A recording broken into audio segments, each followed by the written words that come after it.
ఈనాటి సమావేశానికి అధ్యక్షత వహిస్తున్న జోగయ్య శర్మ గారికి,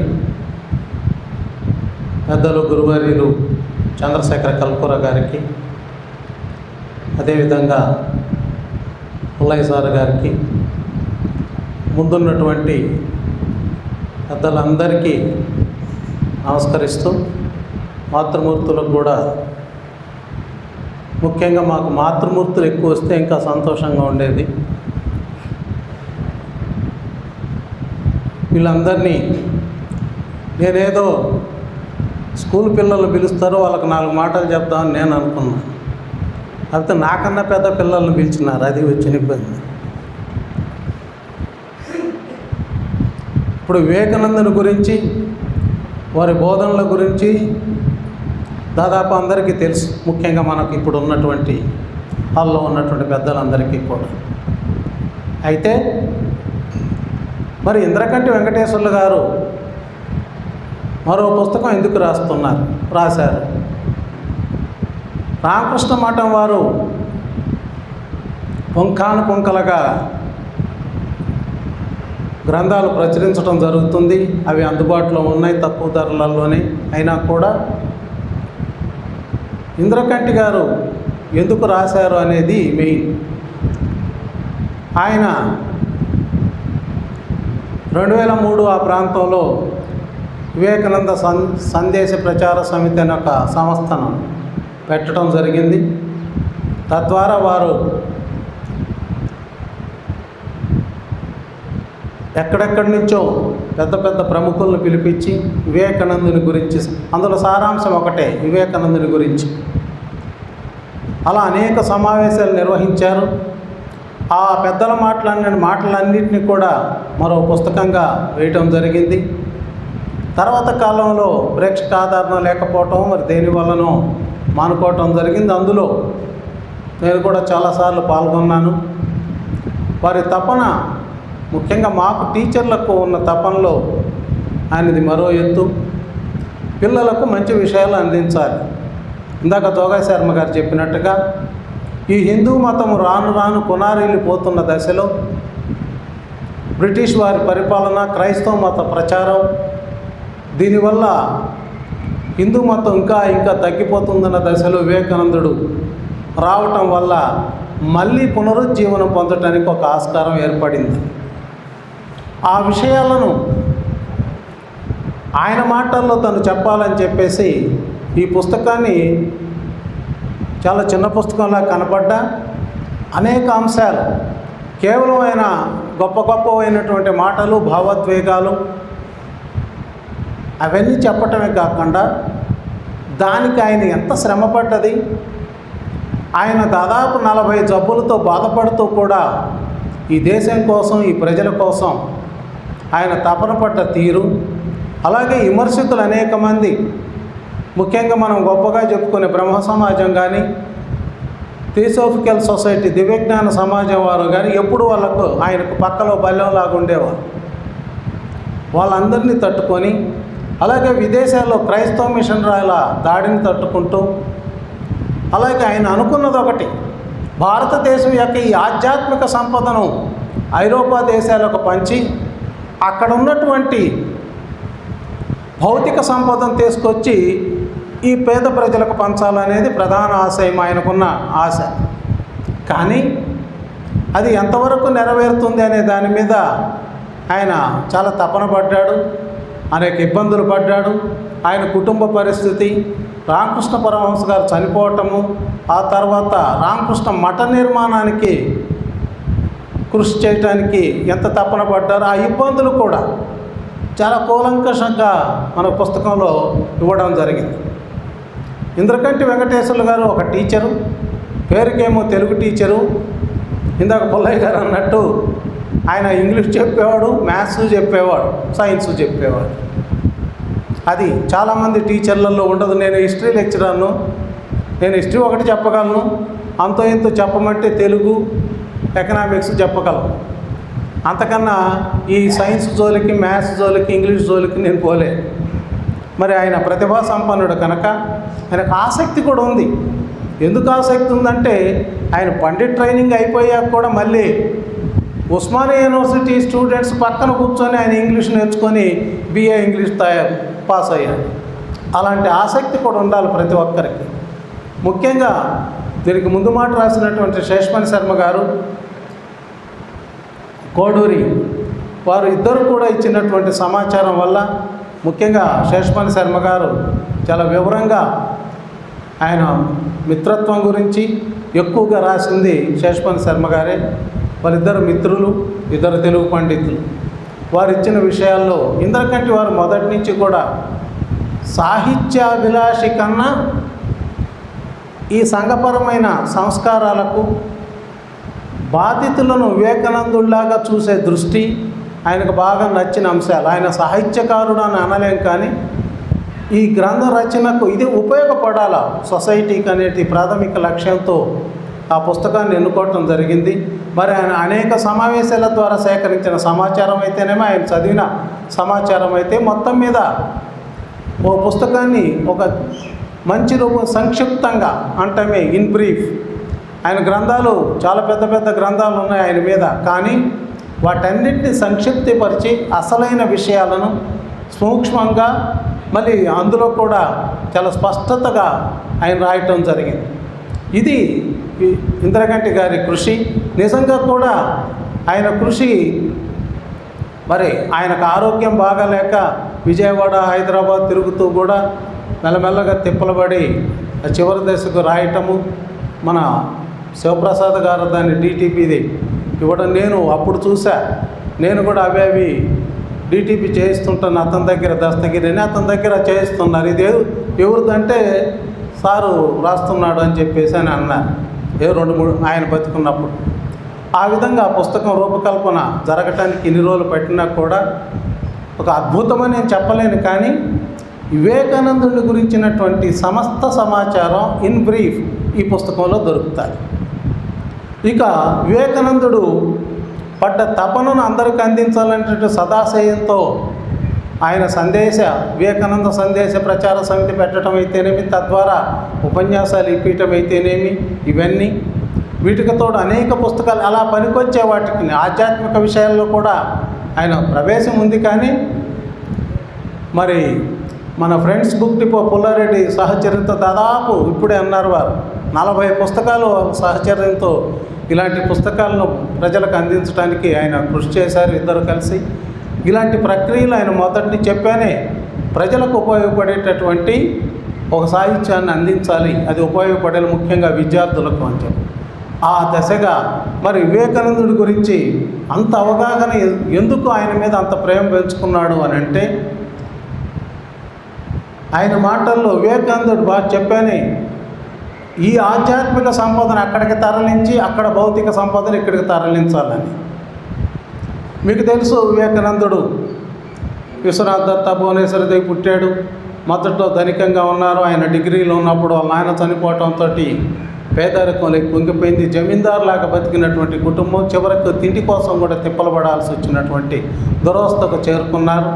అలాంటి దశలోనే మళ్ళీ ఆయన రామకృష్ణ పరమహంసను కలవటము, అక్కడ ఆయనతోటి విలీనమైపోయినట్లుగానే ఆయనతోటి సంచరించటము, ఆ తర్వాత మరి కుటుంబం భారం నెత్తిన పడ్డాక దాన్ని మోయించడానికి ఇటు అటు సందిగ్ధ అవస్థలో తిరుగుతున్నటువంటి ఆయన మొత్తం మీద అదే మార్గాన్ని వెళ్ళాలని చెప్పేసి అనుకున్నా. ఒకసారి అడిగాడంట రామకృష్ణ పరమహంస గారిని, స్వామి నాకు పర్మిషన్ ఇవ్వండి, నేను హిమాలయాలకు వెళ్ళి నేను తపస్సు చేసుకుంటాను, మోక్షం పొందుతానని. అప్పుడు ఆయన అన్నాడంట, నరేంద్ర, నిన్ను చేరదీసింది, నిన్ను బలోపేతం చేయటానికి కృషి చేసింది, నువ్వు ముక్కు మూసుకొని తపస్సు చేసి నీకై నువ్వు ఒక్కడివే మోక్షం పొందటానికి కాదు, నీ ద్వారా, నీ ప్రస్ఫుటమైనటువంటి ఈ విగ్రహం ద్వారా, నీ వాక్కు ద్వారా, నీ జ్ఞానం ద్వారా ఈ దేశాన్ని ఉద్ధరిస్తావని చెప్పేసి నీకు ఈ జ్ఞానోపదేశం చేస్తున్నాను. కాబట్టి నువ్వు వెళ్ళటానికి లేదు. ఈ దేశంలో ఒక్కసారి ఈ దేశమంతా తిరిగిరా. 1857 సిపాయిల తిరుగుబాటు తర్వాత బ్రిటిష్ రాణి చేతులకి అధికారం వచ్చాక భారతదేశం ఆర్థికంగా ఎంత దిగజారిపోయిందో, కుటీర పరిశ్రమలన్నీ నాశనమైపోయి ఎంత దరిద్రంలో ఉన్నారో, ఎలాంటి అంటురోగాల బారిన పడుతున్నారో, ఎలాంటి చెడు వ్యసనాలకు, తాగుడు, జోదము, ఈ లేనిపోని చాదస్తాలన్నీ కూడా పట్టుకొని ఎంత దరిద్రంగా బతుకుతున్నారో ఒక్కసారి చూసిరా. ఇలాంటి వాళ్ళందరినీ వదిలి నువ్వు ముక్కు మూసుకొని హిమాలయాల్లో తపాసు చేసుకుంటావా? న్యాయం కాదు. ఒకసారి చూసిరా. ఆ విధంగా ఆయన పిలుపును అందుకుని నిజంగా కూడా 2-3 సార్లు ట్రై చేశాడు, కానీ ఆయనకు మనసు రామకృష్ణ పరమహంస గారు చెప్పిందని. ఆయన చనిపోయినాక కూడా మళ్ళీ శారదామాతను మళ్ళీ ఇదే విషయం అడిగితే గురువు గారు ఏం చెప్పారో అది చేయనైనా, హిమాలయాలకు వెళ్ళొద్దని చెప్పడం జరిగింది. అంటే ఒక కర్తవ్య దీక్ష ఒకటి రామకృష్ణ పరమహంస గారు ఆయనకి ఇచ్చారు. ఆ దీక్షను నెరవేర్చడానికి ఆయన బయలుదేరారు. అందరు సన్యాసుల్లాగా తన మోక్షం తను చూసుకోవటం కాదు, ఈ దేశం యొక్క పేదరికాన్ని తొలగించాలి. ఆయన అన్నాడు ఒకసారి, ఎవరో అన్నారు, ఏమయ్యా మీరు ఎక్కడ విడిది చేసినా కూడా పెద్ద పెద్ద షావుకారుల ఇళ్లలో విడిది చేస్తారు, రాజుల ఇళ్లలో విడిది చేస్తారు, పేదల ఇళ్ళే పోలేవా అని. అయ్యా, వినదగినటువంటి శక్తి ఇప్పుడు వీళ్ళకుంది. ఆ పేదలు నా ధార్మికోపన్యాసాలు వినటానికి సిద్ధంగా లేరు. వాళ్ళ ఆకలితో అలమటిస్తున్నారు. ముందు వాళ్ళ కడుపు నింపని. ఆ కడుపు నింపినాక మన కథలు మనం చెప్పుకోవాలి. కానీ ఇప్పుడు వాళ్ళు వినే స్థాయిలో లేరు, నేను చెప్పే స్థాయిలో కూడా లేను. మతం కాదు వాళ్ళకి కావాల్సింది ఇప్పుడు భోజనం. అది లేదు, దానికోసం తపన పడుతున్నారు. నేను ఎందుకు ఇలా చుట్టూ తిరుగుతున్నానంటే ఈ దేశంలో పరిస్థితులు గమనించడానికి వచ్చాను. ఈ పరిస్థితులు గమనించినాక ఇది ఒక రామకృష్ణ పరమహంస గారు చెప్పిన దానికన్నా చాలా బీభత్సంగా ఉంది భారతదేశ పరిస్థితి. కుటీర పరిశ్రమలు పూర్తిగా నాశనం అయిపోయినాక, బ్రిటిష్ వాళ్ళ దోపిడీ అనంతంగా పెరిగిపోయాక, ఒకప్పుడు భారతదేశము స్వర్ణదేశం అని చెప్పేసి కథలుగా ఫారిన్లో చెప్పుకునేవాళ్ళు. మా హిస్టరీలో కూడా చెప్తారు. ఆ పడవలలో పోయే వాళ్ళంతా హిందూ మహాసముద్రం గుండా అక్కడ బంగారు కొండలు ఉన్నాయంట, ఆ భారతదేశంలో బంగారు కొండలు ఉన్నట్టు ఎక్కడ చూసినా బంగారం దొరుకుతుందంట అని చెప్పుకునేవాళ్ళంట. మన కూడా ఈ మధ్య వార్తలు వచ్చినాయి, మన జీడిపి ఒకప్పుడు ప్రపంచంలో నెంబర్ 1గా ఉండేది అని. మరి ఎటుపోయింది అదంతా? ఎటుపోయింది అంటే విదేశీయులు వచ్చి దోపిడీ చేశారు. విదేశీయులు వస్తే మీరేం చేస్తున్నారు? ప్రతిసారి ఒక్కొక్కసారి ఒక్కొక్కరు వచ్చి కాపాడుకుంటూ వస్తున్నారు. అందుకనే ఈ జాతి ఎన్ని జాతులు నాశనం అయినప్పుడు హిందూ జాతి మిగిలి ఉందంటే, ఆనాడు బౌద్ధము జైనం వచ్చినప్పుడు శంకరాచార్యులు రామానుజాచార్యులు వచ్చి హిందూ మతాన్ని కాపాడటం జరిగింది. ఆ తర్వాత మళ్ళీ శివాజీకి ముందున్నటువంటి భక్త తుకారాం, నామదేవ్ వీళ్ళందరి ఉద్దేశంతో మళ్ళీ హిందూ మతం కొంచెం శివాజీ కాలంలో పుంజుకుంది. మళ్ళీ ఈ బ్రిటిష్ హయాం వచ్చినాక వీళ్ళు చేసేటటువంటి దోపిడీకి హిందూ ధర్మాన్ని నాశనం చేయడానికి వచ్చిన క్రైస్తవ మిషనరీలన్నింటినీ నాశనం చేస్తూ ఉంటే తట్టుకోవటానికి వివేకానందుని పుట్టించినాడు దేవుడు. సంభవామి యుగే యుగే. ఆ విధంగా మనకు ఆ పురుషులు అప్పుడప్పుడు వచ్చారు, మేల్కొల్పుతూ ఉన్నారు. మళ్ళీ అలాంటి దుస్థితి ఈరోజు మళ్ళీ మనకు కనిపిస్తుంది. వివేకానందుడి తర్వాత ఎవరున్నారు? ఈనాడు దుస్థితి మీరు చూస్తున్నారు. నిన్ననే ఎక్కడో వార్తల్లో చదివా, 81.5% ఉన్న హిందువుల సంఖ్య ఈ దేశంలో 79% వచ్చింది, 3% తగ్గింది. ఈ ముస్లింలు పెరుగుతున్నారు, క్రైస్తవులు పెరుగుతున్నారు, హిందువులు తగ్గిపోతున్నారు. కారణం మీకు అందరికీ తెలుసు, ప్రత్యేకంగా చెప్పక్కర్లేదు. ఈ దుస్థితి ఇప్పుడు వచ్చింది. మళ్ళీ వివేకానందుడు ఆ రోజు ఒక అడ్డుకట్ట వేశాడు. మరి అడ్డుకట్ట ఇప్పటికి ఎన్నేళ్ళు అయింది? 130 ఏళ్ల నాడు వేసిన అడ్డుకట్ట ఇంకా బీటలు వారకుండా ఉంటుందా? ఉంటుంది, బీటలు వారుతూ ఉంది. ఆనాడు ఆయన చెప్పి మీరు అందరికీ తెలుసు. మీకు ఆయన చికాగోకు పోకముందు ఇక్కడ ఎన్ని తిప్పలు పడ్డారు. షిప్పింగ్ కూడా, అంటే ట్రాన్స్పోర్ట్ కూడా డబ్బులు అడుక్కోవాల్సిన పరిస్థితి వచ్చింది. ఆ రోజు ఆయన అనామకుడు, ఎవరికి తెలియదు. ఎవరికి తెలియదు, ఆయన మామూలు ఒక సన్యాసి, యువ సన్యాసి. భిక్షకపోతే ఈసడించుకున్న వాళ్ళు ఉన్నారు. కుర్రాడు దిట్టంగా ఉన్నావు, నీకేందే భిక్ష పోని ఇప్పటికి మనం అంటుంటాం. కుర్రాడు పని చేసుకోవచ్చు కదా, నువ్వు ఎందుకు భిక్ష అడుక్కుంటున్నావు అని. ఆనాడు అలా అన్నారు. ఆ అవమానాలన్నీ తట్టుకున్నారు. అందుకే ఆ మహారాజు, కేత్రి మహారాజు, కాదయ్యా చదువుకున్నవాడే, ఇంగ్లీష్ బ్రహ్మాండంగా మాట్లాడుతున్నావు, బ్రహ్మాండమైన ఉద్యోగం వచ్చు కదా, ఈ భిక్షాటనేది నీకు అని. ఈ భిక్షాటన నేను చదువుకొని ఉద్యోగం సంపాదించలేక కాదు, ఈ భిక్షాటన ప్రజల నుంచి నేను సమాచారం సేకరించాలి, వాళ్ళ స్థితులు కనుక్కోవాలి, ఆకలి అంటే ఏంటి తెలుసుకోవాలి. తద్వారా ఈ దేశానికి నేనేమన్నా చేయగలను చూస్తాను. అంతేకాని తినటానికి తిండి దొరక్క కాదు, సంపాదించుకోవటానికి. అంటే ఒక మమైకం రామకృష్ణ పరమహంస చెప్పినట్టు ఈ దీనులను ఉద్ధరించడానికి ఏదో ఒక పని చెయ్యాలి అని చెప్పేసి ఆయన మనసులో అట్లా గూడు కట్టుకునేది. దాన్ని అమలు చేయడానికి వీళ్ళు చుట్టూ తిరుగుతున్నారు. ఆ రోజు మద్రాసులో ఆ శిష్యులంతా కలిసి డబ్బులు 4,000 పోగు చేసేసరికి చాలా గగనం అయిపోయింది. ఏదో సెకండ్ క్లాస్ టికెట్ కొన్నారు. కాకపోతే కేత్రి మహారాజ్ గారు మళ్ళీ పిలిపించి దాన్ని ఫస్ట్ క్లాస్ టికెట్గా మార్పించి పంపించడం జరిగింది. ఎప్పుడు తిలక్ మహాశయుడు రైల్వే స్టేషన్లో ఒకసారి బాగా కలిశాడంట. కానీ అసలు స్వామి వివేకానంద తెలిసింది ఎప్పుడంటే చికాగో సమావేశాల్లో మాట్లాడి పేపర్ల నిండా ఆయన వార్తలు వస్తుంటే అప్పుడు తిలక్ ఈ కుర్రోడికి మా ఇంటికి కూడా వచ్చాడే అని చెప్పేసి అనుకున్నాడంట. అలాంటి గుర్తింపు లేని మనిషిగా ఉన్నాడు. ముందు చికాగో వెళ్ళినాక స్వామి వివేకానంద తెలిసాడు. అంతకుముందు ఈ గిరేంద్రుడు ఎవరికి తెలియదు. అంటే ఒక ఉద్దేశం. దీన్ని అప్పుడు ఇంగ్లీష్ వాళ్ళే మొదట, ఆయన ఎవరు మెగాల్లో ఒక జిల్లా జడ్జి, కలెక్టర్ గారు వివేకానంద నరేంద్ర గారు, మీరు ఈ భావజాలం అంతా ఇక్కడ ఉన్న వాళ్ళకి చెప్పటం కాదు, మిమ్మల్ని విమర్శించే క్రైస్తవ మిషనరీలు ఉన్నటువంటి అమెరికా, ఐరోపాలో మీరు చెప్పాలి. వాళ్ళకు ధీటుగా చెప్పగలిగితేనే మీరు చెప్పగలరు కూడా, మీరు వెళ్ళాలి అని చెప్పేసి ముందు ప్రోత్సహించింది ఆయన. అలా ప్రోత్సహించి దానితో కొంతమంది మన రాజులైతేనే వీళ్ళందరూ కూడా ఈ విధంగానే ప్రోత్సహించి పంపించడం జరిగింది. ఎప్పుడైతే చికాగో సమావేశంలో అవకాశం కోసం ఎన్ని ఎగచాట్లు పడ్డాడో, మాతృమూర్తులు అక్కడ ఇందాక నేను చెప్పాను, మాతృమూర్తులు ఎక్కువ ఉంటే మనకు మంచిదని. ఆయన కాపాడిందల్లా మాతృమూర్తులే. శాన్ బర్నా కానీ, తర్వాత నివేదిత మేడం ఆమె కానీ, సిస్టర్ నివేదిత కానీ, ఆ తర్వాత అందరు హెయిర్స్ సతీమణి గారు కానీ, వాళ్ళందరూ కూడా మాతృమూర్తులు ఆయనకు అడుగడుగున. ఎందుకంటే ఆయన కాళీమాత భక్తుడు. ప్రతి చోట ఎక్కడైతే ఆహారం దేనికోసం పోరాడుతున్నాడో అప్పుడల్లా ఒక దైవదూత వచ్చేసేవాడు, వచ్చి ఆయనకు సౌకర్యాలు కల్పించేవాడు. అది ఆయనలో ఉన్నటువంటి సగుణాత్మకమైనటువంటి భక్తి. అలాంటి భక్తి ఆహారం లేనప్పుడు ఆహారం అని ఆయన ఆకలి అని అంటుంటే దానికి అప్పుడు భగవంతుడు ఏదో రూపాన్ని పంపించేవాడు. అలాంటి సంఘటనలు చాలా ఉన్నాయి.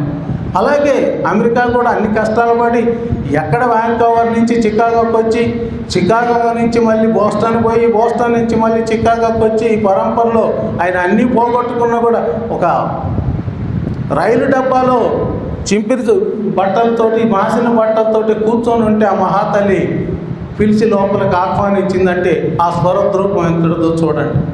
ఒక బిచ్చగాడి లెక్కనే బిచ్చగాడిని ఇంట్లోకి పిలవటం అంటే ఆయన కళ్ళలో ఇప్పటికీ మనకు ఆ బొమ్మలో కానీ, మనం రాజవారి దగ్గర ఉన్న విగ్రహంలో ఏ బొమ్మలోనైనా ఆ కళ్ళలో ఒక కళ కనిపిస్తూ ఉంటుంది, జ్ఞానం కళ. అలాంటి కళను చూసి ఆమె గుర్తించింది, ఆమె మేధావి కనుక ఇంట్లోకి పిలిపించుకుంది. ఆమె ద్వారా పర్మిషన్లు సంపాదించాడు. ఆ విధమైనటువంటి కష్ట నష్టాలు పడ్డాక చికాగో సమావేశం తర్వాత ఆయన పేరు ప్రతిష్టలు వచ్చాక అప్పుడు దున్నుకున్నాడు. మొదట ఆయన చెప్పింది ఏది, అన్ని మతాలు గొప్పవే అని చెప్పుకుంటూ వచ్చాడు. ఆ తర్వాత భారతదేశం యొక్క ఆధ్యాత్మిక చింతన, ఆ భారతదేశం మీద ఉన్నటువంటి అపోహలు, మూఢనమ్మకాల గురించి వాళ్ళు చెప్పుకునేటటువంటి మాటలు, వాటన్నిటిని ఖండిస్తూ దానికి కారణాలు కూడా వివరంగా తెలియజెప్తూ వాళ్ళను చాలామందిని సాటిస్ఫై చేయగలిగారు. అప్పుడు కూడా ఇదే థియోసాఫికల్ సొసైటీ వారు ఇదే బ్రహ్మ సమాజం వాళ్ళు అనేక రకాలుగా ఆయనకు అడ్డంకులు సృష్టించారు. ఆయన కూడా ఆ సముద్రపు ఒరవడిలో, ఆ గంగానది ఒరవడులు అవన్నీ కొట్టుకొని పోయిన పిల్లకల వల్ల ఆ రకమైనటువంటి ప్రచారంతో 4 సంవత్సరాలు రెస్ట్ లేకుండా 4 సంవత్సరాలు ఐరోపా, ఇంగ్లాండు తిరిగి రావటం జరిగింది. అయితే ఎన్ని వచ్చినా కూడా ఈయనకి ఇక్కడ రామకృష్ణ మఠం అభివృద్ధి చేయటం దాని మీదనే దృష్టి ఉండేది. ఆ తర్వాత మళ్ళీ 2 ఏళ్ళు తిరిగి వచ్చినాక మళ్ళీ దాని మీద దృష్టి పెట్టాడు. వీటన్నిటి సారాంశము ఏమిటి అనేది మనకు ఆయన పడ్డ ఇబ్బందులు.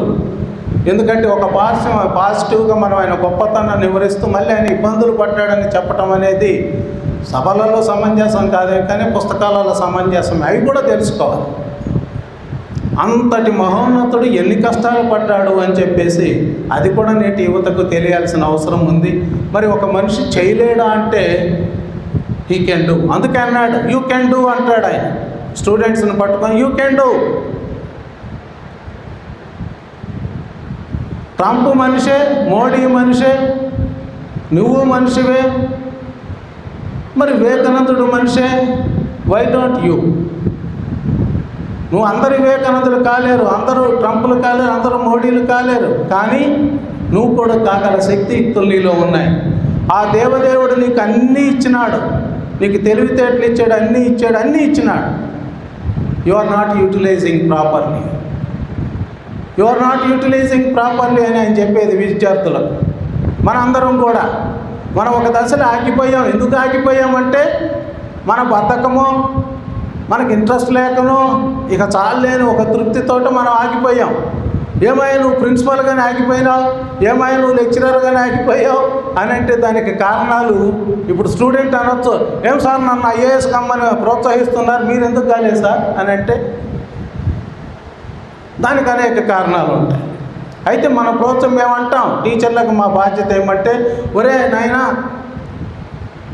మా స్టూడెంట్స్ మాకన్నా ఆకాశం అంత ఎత్తులో ఉంటే మాకు సంతోషం, మేము గర్విస్తాం. అదిగో నా స్టూడెంట్ ఐఏఎస్, ఐపీఎస్, పోలీసు అని చెప్పేసి చాలా గర్వంగా చెప్పుకుంటాం. అది మాకు తృప్తి. తల్లిదండ్రులు ఏ విధంగా తృప్తి పడతారు, మేము ఏ విధంగా తృప్తి పడతాం. వివేకానందుడు చెప్పేది అది. యువత ఆయన అందుకే అన్నది ఉక్కు నరాలు, ఇనుప కండరాలు గల 100 మందిని నాకు ఇవ్వండి అని. అంటే యువకులలో ఆ పట్టుదల, ఆ ప్రోత్సాహం, మోటివేషన్ కల్పిస్తే దే కెన్ డూ. అనంతమైనటువంటి శక్తి సామర్థ్యాలకు ఇచ్చాడు, ఎందుకు చెయ్యవు నువ్వు అని అంటాడు.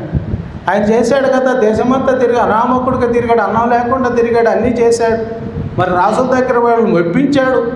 తన వాక్చాతుర్యంతో, తన జ్ఞాన సంపదతో వాళ్ళందరినీ మెప్పించాడు, ముందుకెళ్ళాడు. మరి ఇంతమంది టీచర్లు అంటే మరి వెంకటేశ్వర్లు గారిని ఈరోజు మనం అనుకోవాల్సిన పరిస్థితి ఎందుకు వచ్చింది అని అంటే, మరి ఆయన ఎవరు చేయని పని ఈ ఊర్లో 6 లక్షల జనాభా గల ఈ ఊర్లో ఆయనే వివేకానంద సందేశ ప్రచార సమితి పెట్టాడు. ఆయన ద్వారానే అనేక కార్యక్రమాలు జరిగాయి. తద్వారా అనేక మందికి వివేకానంద గురించి అవగాహన కలిగింది. ఆ అవగాహనతోటే మరి కర్నూలు నగరం నడిబొడ్డున మన వివేకానంద పుల్లయ్య గారు, జనార్దన్ రెడ్డి గారు వీళ్ళందరి ఆధ్వర్యంలో అంత పెద్ద విగ్రహాన్ని నడిబొడ్డులో అనేక తిప్పలబడి దానికి అనేక ఆంక్షలు ఎదురయ్యాయి. అయినా కూడా వివేకానందుని స్ఫూర్తితో ఆ విగ్రహాన్ని ప్రతిష్ఠించడం జరిగింది. ఆ విధంగా మొత్తం మీద మన ఇంద్రకంటి వెంకటేశ్వర్లు గారు ఒక మంచి పుస్తకాన్ని మీరు చదవండి. చదివితే బ్రీఫ్గా తెలుస్తుంది. ఆయన గ్రంథాలు ఇంతింతలావి వాల్యూమ్స్ ఉంటాయి. జీవిత చరిత్ర వివేకానందుడిది రామకృష్ణ మఠం వల్లే. ఆ వాటికన్నా ఇవి మీకు బాగా ఉపయోగపడుతుంది. ముఖ్యమైన విషయాలు ముచ్చటగా అన్నీ తెలిసిపోతాయి. తద్వారా మీరు కొన్ని విషయాలు తెలుసుకున్న వాళ్ళు అవుతారు. కాబట్టి దయచేసి అంజద పెద్దలు చాలామంది ఉన్నారు కనుక మరి తప్పులు మాట్లాడితే క్షమించాలి. ఎందుకంటే మనం ఇక్కడ వచ్చింది ఇంద్రకంటి వెంకటేశ్వర్లు ఎందుకు రాశాడు, ఎలా రాశాడు, అది ఏమన్నా ఉపయోగమా అంటే ఉపయోగం ఉంది. ఆయన అనుభవంతో అన్ని చోట్ల ఆ ఉపన్యాసాలన్నింటినీ సేకరించి ఒక పుస్తకం వేశాడు. దాంట్లోని సారాంశాలన్నీ తీసుకుని మళ్ళీ ఈ పుస్తకం ఒకటి వేశాడు. తద్వారా వివేకానందుని గురించిన అనేక విషయాలు ఈ పుస్తకం ద్వారా యుగ పురుషుడు వివేకానంద అనేటువంటి పుస్తకం ద్వారా మనం తెలియజేయడానికి ప్రయత్నించాడు. ఆ ప్రయత్నానికి మనం జోహార్లు అర్పించుకుంటూ వారికి ఈరోజు మనస్ఫూర్తిగా శ్రద్ధాంజలి ఘటిస్తూ సెలవు తీసుకుంటున్నాం.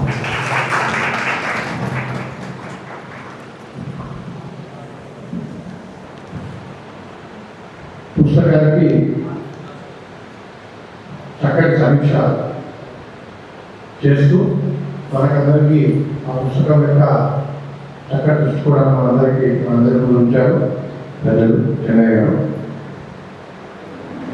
అదేవిధంగా మన ముందు కొంతమంది పెద్దలు కూడా వారి యొక్క సంక్షిప్తమైనటువంటి సందేశాన్ని 2-3 నిమిషాల్లో సభకు అందించవలసిందిగా ముందుగా పెద్దలు శ్రీ కల్పూర గారిని ప్రార్థిస్తున్నాను. ఈ సభను ఉద్దేశించి మాట్లాడవలసింది.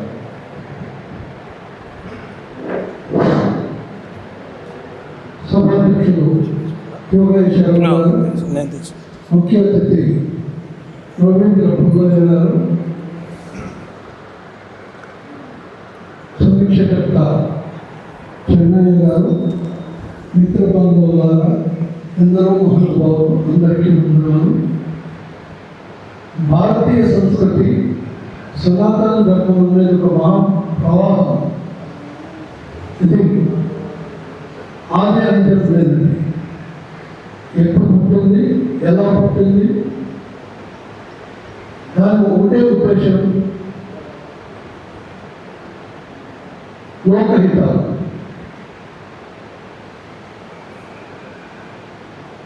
తుంగభద్ర నది ఇక్కడ పక్కన ప్రాంతం ఉంది. ఇది ఒక నదికి, ఒక తుంగా నదికి 147 ఉపనదులు ఉన్నాయి. భద్రా నదికి 175 ఉపనదులు ఉన్నాయి. తుంగభద్రకి వరద, హంద్రి, హదరి ఇటువంటి ఉపనదులు ఉన్నాయి. ఇవన్నీ కలిసి మళ్ళీ ఇక్కడ కొండమండలో కృష్ణా నదిలో చేరుతుంది. కృష్ణా నదికి వైనాం, ఘటప్రభ, మలప్రభ, తుంగభద్ర, మూసి ఇట్లా ఉపనదులు. అలాగే ఈ ధర్మానికి ప్రవక్తలు వాల్మీకి, వ్యాస మొదలు ఎందరెందరో మహానుభావులు, అటువంటి వాళ్ళు వివేకానందులు ఉంటారు. సనాతన ధర్మం గురించి ఈ దేశంలోనే కాక విదేశాలలో దానికి ఒక సముచిత స్థానాన్ని సంపాదించుకునే జగకీర్తి ఆయన.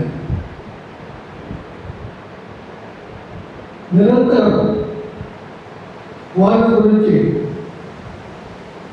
ఎన్ని వేల పుస్తకాలు ఉన్నాయో ఇంకా నిరంతరం పరిశోధన జరుగుతూనే ఉంది. కొత్త కోణంతో వారిని పరిచయం చేస్తూనే ఉన్నారు ప్రజలు, రచయితలు, కవులు, పండితులు. అటువంటి ఒక మహానుభావుడు మన దేశంలో ఒక గడ్డలో పుట్టినాడని మనం గర్వపడాలి. ఏ వ్యక్తికైనా సామాన్యంగా స్ఫూర్తిదాతలు ఇద్దరు ఉంటారు. ఒకటి అమ్మ, రెండవది గురువు. శంకరాచార్యకి అమ్మ గోవింద భగవత్పాద గురువు, వివేకానందకి భువనేశ్వరి దేవి తల్లి, గురువు ఎస్టి, ఆయన సిద్ధుడు. ఆయన ప్రశ్నలు అడిగితే అదే ఊరికే కూర్చోడానికి మీకు అర్థం కాదు అని చెప్పుకుంటూ వచ్చాను. లేదు, ఈ ప్రశ్నకు నేను సమాధానం చెప్పలేను. సమాధానం చెప్పగలిగిన వ్యక్తి దక్షిణేశ్వరుడు ఉన్నాడు, రామకృష్ణ పరమహంస. ఆయన దగ్గర పోను, ఆయనని అనుమానించి చదవడం. కేఎస్టీ జీవితం కాకుండా జీవితం లేదంటే, రామకృష్ణ పరమహంస జీవితం లేదంటే, భువనేశ్వరి దేవి జీవితం లేదంటే వివేకానంద జీవితం పరిపూర్ణం కాదు. ఇక్కడ చాలామంది ఉపాధ్యాయులు ఉన్నారు. మీరందరూ ఇప్పటికి ఉపాధ్యాయులు కావాలి. నేను ఒక ప్రిన్సిపల్ గారిని అడిగిన, నేను ఉస్మానియా కాలేజీలో చదువుకున్నానన్నాడు. మీరు చదివినప్పుడు అక్కడ ప్రిన్సిపల్ ఎవరు ఉన్నారండి అన్నా. ఎవరెవరో ఉన్నారండి. అది ప్రిన్సిపల్ పొరపాటు, ఈ విద్యార్థి పొరపాటు తెలియదు. రేపు ఈయన విద్యార్థులు ఏం చెప్తారు? ఈయన విద్యార్థులు చెప్పేది అదేమంటారా? పుల్లయ్య గారు ఇంజనీరింగ్ కాలేజ్ పెట్టారు. ఆయన రవీంద్ర పుల్లయ్య అంటేనే అర్థమవుతుంది ప్రజలకి. ఆయన ఇంటి పేరు రవీంద్ర అయిపోయింది. అటువంటి ఉపాధ్యాయులు తల్లులు ఎవరైనా ఆడవాళ్ళు మాతృమూర్తులు నేనేం చేయడం లేదంటే నాకు కోపం వస్తుంది. ఈ దేశ భవిష్యత్తు నిర్మిస్తున్నానని చెప్పండి. పిల్లలను పెంచడం, పోషించడం సామాన్యమైన పని కాదు. నిన్న ప్రకాశం పంతులు గారి జయంతి జరుపుకున్నాం. ఒక సుబ్బమ్మలైతే కన్నుకూరు సుబ్బమ్మలైతే ప్రకాశం పంతులు లేరు. ఒక హనుమంతరావు గారి విమానాన్ని హనుమంతరావు గారి ప్రకాశం పంతులు గారు లేరు. పుత్రిరాజు అయితే గాంధీజీ లేడు. అలాగే భువనేశ్వర్ అయితే వివేకానంద నరేంద్ర లేడు. ఈరోజు ఆ వ్యక్తిత్వం, మాతృత్వం అనే వ్యక్తిత్వం అసలు అమ్మాయిని పిలిపించుకోవడానికి సిద్ధపడుతున్నారు. 10 నుంచి అమ్మాయిని రోజుల్లో ఈరోజు మమ్మీని పిలిపించుకోవడానికి కలతలాడుతున్నారు. చాలా బాధాకరమైన విషయం. అటువంటి అమ్మలు కావాలి, గురువులు కావాలి, స్ఫూర్తినిచ్చేవాళ్ళు కావాలి. నా పిల్లలు స్కూల్ బడిలో చదువుకున్నారు. అప్పటికే ఇంగ్లీష్ స్కూళ్ళు ఉన్నాయి. ఆయన అక్కడ చదువుకున్నారు. వెంకటేశ్వర గారు ఆఖరి రోజుల్లో ఇంచుమించు రోజుకు వచ్చేవాడు హైదరాబాద్లో. మేము ఏదో ఒకటే అపార్ట్మెంట్లో ఉండేవాడు. నా కొడుకు వెంకటేశ్వరుడు సార్ అంటారే కానీ వెంకటేశ్వరుడు ఉన్నారు. ప్రతి ఒక్కరిని అటువంటి అధ్యాపకులు వెంకటేశ్వరరావు గారు పుస్తకం రాసి ఒక పుస్తకం నేను చదవలేదు. ఇక్కడ ఈ వేదికకు వస్తామని తెలియదు నాకు. వివేకానంద వచ్చి ఒక 3-4 గంటలు చదువుకోవచ్చు.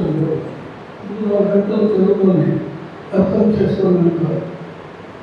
సులభమైన భాషలో రీతిలో రాసి సరసమైన ధర ఉంటుంది. 100 రూపాయలు సార్. 100 రూపాయలు కొన్ని చదివి 150 50 రూపాయలు దాన్ని చదివి ఇక్కడ యువకుల ప్రభుత్వం ఉంది. ఉన్న యువకులు ఇటువంటి పుస్తకాలు దేశంలోకి చూపించిన వాళ్ళు విషయాలు చదివి ముందు తరాన్ని పునర్నిర్మాణం చేయవలసిన బాధ్యత మీకు తలపై ఉంది. దాన్ని నిర్వహించడం మనం చేస్తూ కేవలం ప్రేక్షకులుగా వీక్షకులుగా వచ్చిన నన్ను వేదికగా పిలిచి ఈ మైక్ ఇచ్చి 2 మాటలు మాట్లాడే అవకాశం కల్పించినందుకు నిర్వాహకులకు ధన్యవాదాలు తెలుపుతూ జై హింద్, వందే మాతరం.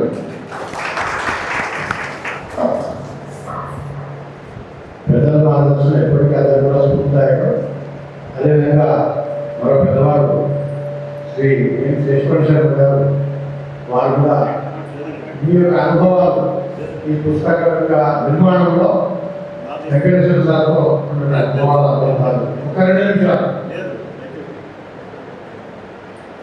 వారి అనుభవంతో శ్రీ ఎం నాగేశ్వరరావు గారు, వారు కూడా మా వెంకటేశ్వర సార్కి సన్నిహితులు, అనేక ఈ వివేక సందేశ ప్రచారంలో ప్రముఖ పాత్ర వహించినటువంటి వారు కూడా ఒక 2 నిమిషాలు వారి అనుభవం పంచుకుంటారు. సభా సరస్వతికి నమస్కారం. వేదిక మీద ఉన్న పెద్దలకి, కరోనాకి నా నమస్కారం తెలియజేస్తూ, దాదాపు ఒక పుష్కర కాలం పాటు ప్రముఖ అడ్వకేట్ జి నాగలక్ష్మణరెడ్డి గారి అధ్యక్షతన వివేకానంద సందేశ ప్రచార సమితిలో నేను ఒక భాగస్వామి కావడానికి అవకాశం కల్పించిన కీర్తిశేషులు ఇంద్రగడ్డ వెంకటేశ్వర గారికి సభాపూర్వకంగా నమస్కారం తెలియజేస్తూ, నేను విశ్రాంత అధ్యాపకుని 2019లో రిటైర్ అయ్యాను. దాదాపు 25 సంవత్సరాల పాటు ఈ సమాజంలో చైతన్యనంత నాకు వెళ్ళినంతలో నాకు ఒక సంస్థ ద్వారా మాది అవోపాత అనేటువంటి ఆయుర్వేద సంస్థ ద్వారా సమాజానికి సేవలు అందిస్తున్నాను. మరి తక్కువ ఒప్పుకున్నాను కానీ నేను ఒక సిద్ధాంతపరమైనటువంటి అంశంతో దాదాపు ఈ 15 సంవత్సరాల నుంచి నా జీవితాన్ని కొనసాగిస్తున్నాను. మనం బ్రతుకున్నప్పుడు మనం చేసే ఒక మంచి పని మనం చనిపోయిన తర్వాత కూడా ప్రజలు సమాజం కొంతకాలం పాటైనా గుర్తుపెట్టుకోవాలి అనేటువంటి తపనతో ఒక వ్యక్తిని. ముఖ్యంగా నాకు ఈ సేవ అనేది చేయాలనేది స్ఫూర్తిదాయకమైనటువంటి దానికి పుట్టపర్తి సాయిబాబా గారు, వివేకానంద గారి పుస్తకాలు దాదాపు మా వెంకటేశ్వర సార్ గారు ప్రతి సమావేశంలో ఎక్కడ ఏమన్నా కానీ ఆ పనులు మానుకొని ఆ సమావేశాలకు వచ్చేవాడిని చదివాను. చాలా ముఖ్య సన్నిహితులు, ఎందుకంటే సార్లు విధంగా మేము ముందు వెనక ఇంటికి దాదాపు ఒక 15 సంవత్సరాల పాటు ఇక్కడ ఏం మాట్లాడుతున్నాను. ఈ స్కూల్ అంటే మాకు నిజంగా వేరే పనులు ఉన్నాయి కానీ ఒక ప్రాణంతో సమానం. మా కూతురు ఇక్కడ విద్యను అభ్యసించింది, అందువల్ల ఈ స్కూల్కి మాకు విధంగా అనుబంధం ఉంది. ముఖ్యంగా పెద్దలు సన్మాయ వారి నాన్నగారు అందరూ బాగా పనిచేస్తారు. సో ఈరోజు ఈ సమావేశానికి రావడానికి నాకు అవకాశం కల్పించిన మిత్రులు శివప్రసాద్ గారికి ధన్యవాదాలు తెలియజేస్తూ, ప్రతి మనిషి తాను సంపాదించిన సంపాదనలో చాలా మంది పెద్దలు ఉన్నారు, తప్పుగా మాట్లాడి క్షమించండి. మన సంపాదనలో ఒక పైసాలో రూపాయలు సమాజానికి తిరిగి ఇవ్వగలగాలి. ఆ విధంగా ఇస్తూ యోగాన్ని చెప్పగలిగితే ధైర్యమే చెప్తున్నారు. కాబట్టి ఆ విషయం అందరూ కూడా ముందుంటే బాగుంటుంది అని ఆలోచనతో ఈ సమావేశానికి ఆహ్వానించిన ధైర్యాలు తెలియజేస్తూ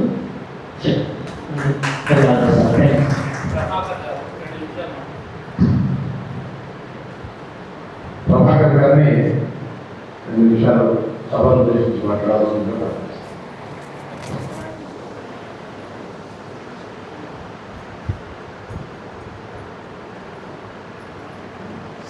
నమస్తే.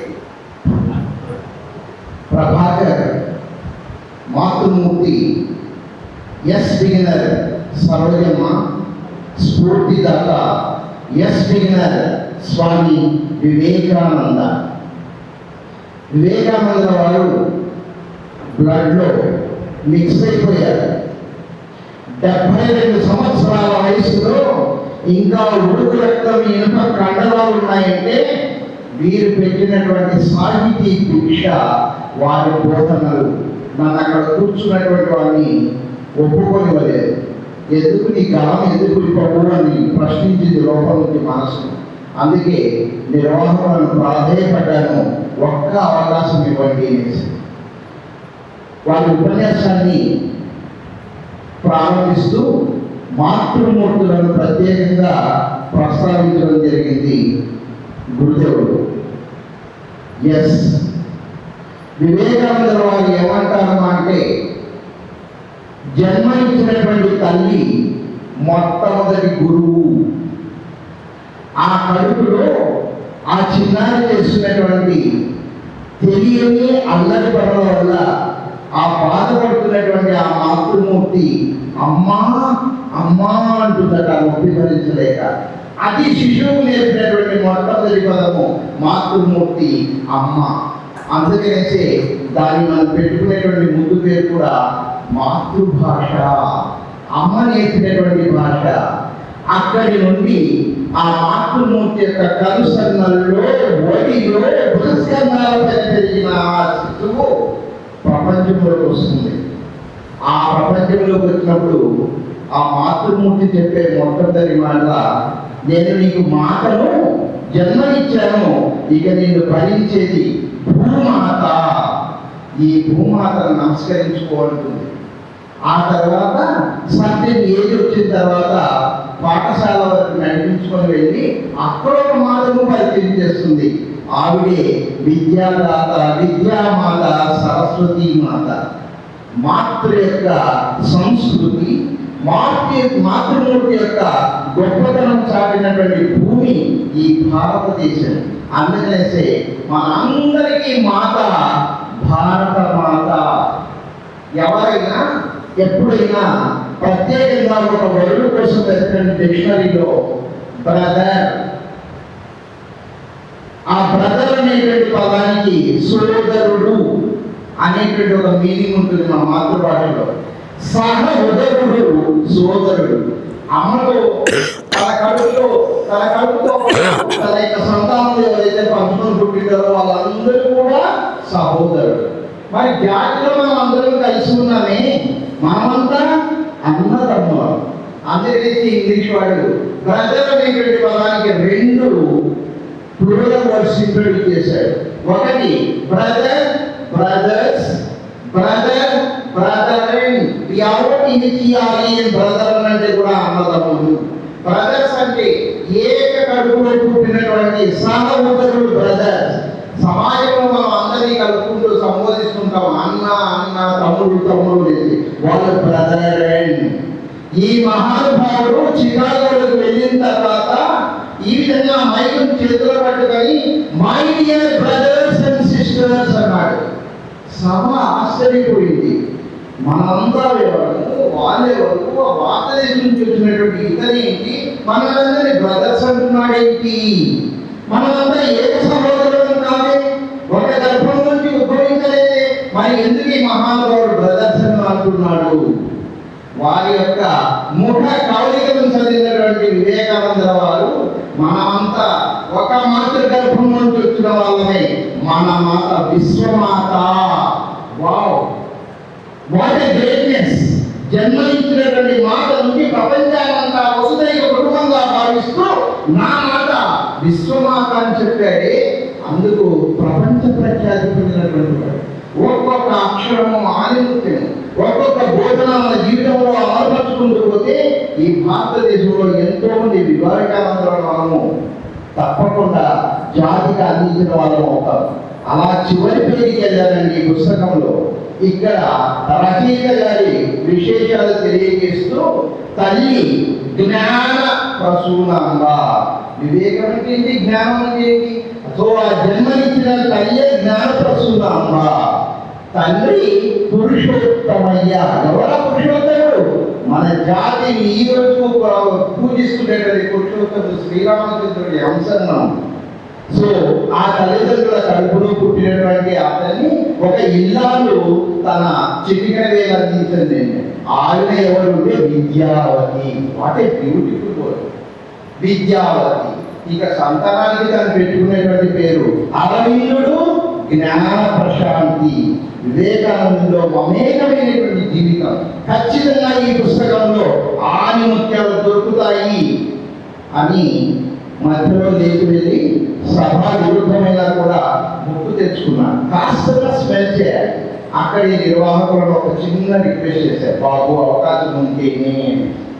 వివేకానంద వారు చెప్పినటువంటి ఒక మహోన్నత సూక్తి నా ఇంటి గోడలో క్యాలెండర్ అయి వెలిసింది. ఆ మహానుభావుడు ఏమంటారంటే, we want that education by which a character is formed, by which the strength of mind is increased, the intellectuality is expanded, and one can stand on one's own feet. That is the real education.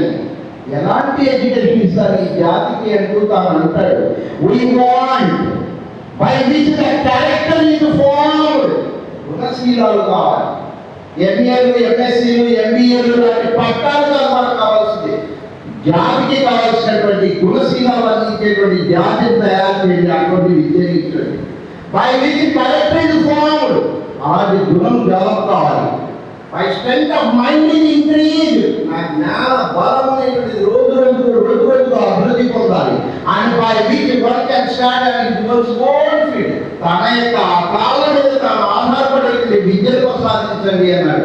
Yes, ఈ మహానుభావుల యొక్క బోధన ద్వారా tuitions చెప్పుకొని అలా నేను విద్యావంతులై నేను సమాజంలో అవసరమైన మేనేజర్ గారైతే ఈ రోజు మీ ముందు నా యొక్క మనసును విప్పుతున్నానంటే కేవలం వివేకానంద వారి సూక్తి. Please don't forget to buy this book and read out to all your children and keep learning. Thank you. నిర్వాహకులకు అందరికీ కూడా తల వంచి నమస్కరించుకుంటూ విన్నందుకు మీకు అందరికీ కూడా థ్యాంక్స్ చెప్తూ మరో అవకాశాన్ని ఇంకొక చోట ఇంకొకలాగా తీసుకుంటారని మీకు హామీ ఇస్తూ మీ నుంచి సెలవు తీసుకుంటున్న ప్రభాకర్. Thank you.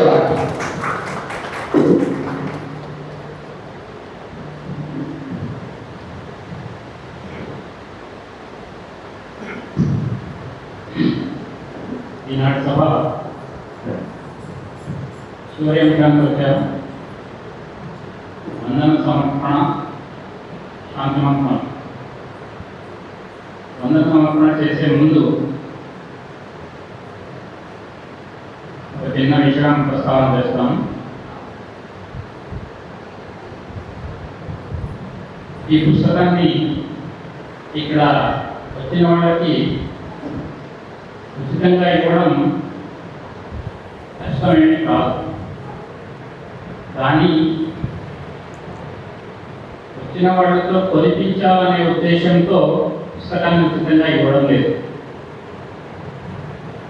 ఎందుకంటే ఆ పుస్తకాన్ని మీరు కొనడం ద్వారానే ఇంద్రగంటి వెంకటేశ్వర్లు గారికి ఒక నివాళి సమర్పించినట్లు అవుతుందని అవకాశాన్ని మీకు ఇవ్వాలనే ఉద్దేశంతోనే దీనికి వెల పెట్టడం జరిగింది. పుస్తకం యొక్క వెల అయితే 100 రూపాయలు నిర్ణయించాం, కానీ 50 రూపాయలైతే దొరుకుతుంది. 50 రూపాయలే ప్రస్తుతం మీకు ఇవ్వడం జరుగుతుంది. కాబట్టి ముఖ్యంగా పుస్తకము సరే, వివేకానందుల గురించి చాలా గ్రంథాలు, పెద్ద పెద్ద గ్రంథాలు ఉన్నాయి. మళ్ళీ ఈ పుస్తకం ఎందుకనే ప్రస్తావన ఆల్రెడీ వచ్చింది. కానీ దాంట్లో నేను చెప్పదలుచుకునేది ఏంటంటే, ఈ పుస్తకం కేవలం 120 పేజీలు. కల్పూర్ గారు చెప్పినట్టు 2-3 గంటల్లో చదవడం సులభం.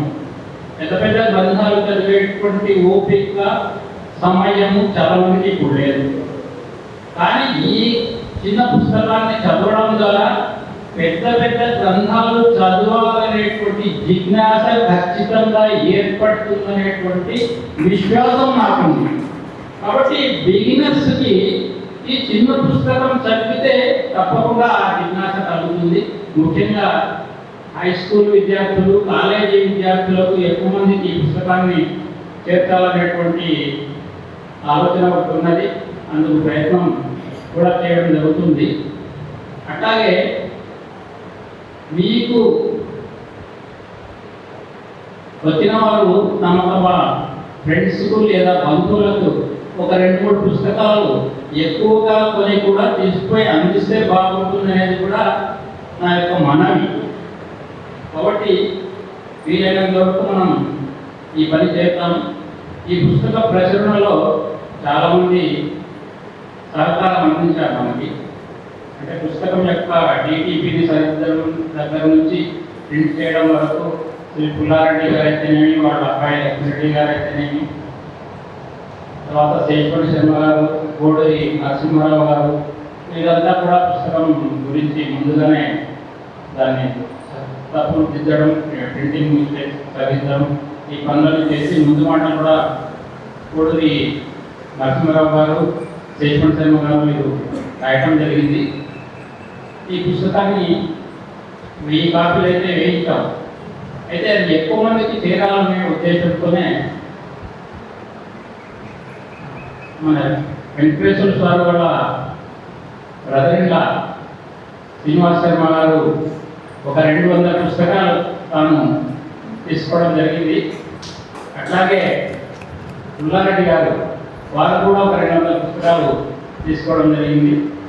మిగిలిన పుస్తకాన్ని మనం ఏదైనా కాలేజెస్లో, పాఠశాలలో ఎక్కువ మంది స్టూడెంట్స్ అందేలా ప్రయత్నం చేయడం జరుగుతుంది. తర్వాత ఈ సభ నిర్వహించుకోవడానికి ఈ యొక్క ప్రాంగణాన్ని మనకు ఇచ్చేసి అన్ని విధాల సౌకర్యాలు కల్పించినటువంటి శ్రీ యోగేష్ శర్మ గారికి, శ్రీ కళ్యాణ్ గారికి, ఇక్కడ ఉన్నటువంటి స్టాఫ్ మద్దిరెడ్డి గారికి, ఎల్ఐ గారికి, వీరందరికీ కూడా సమావేశంగా ధన్యవాదాలు తెలియజేస్తున్నాం. ఇంకా అజ్ఞాతంగా మనకి సహకారం అందించిన వాళ్ళందరికీ కూడా మరోమారు ధన్యవాదాలు సమర్పిస్తూ శాంతి మంత్రంతో కార్యక్రమాన్ని పూర్తి చేస్తున్నాం.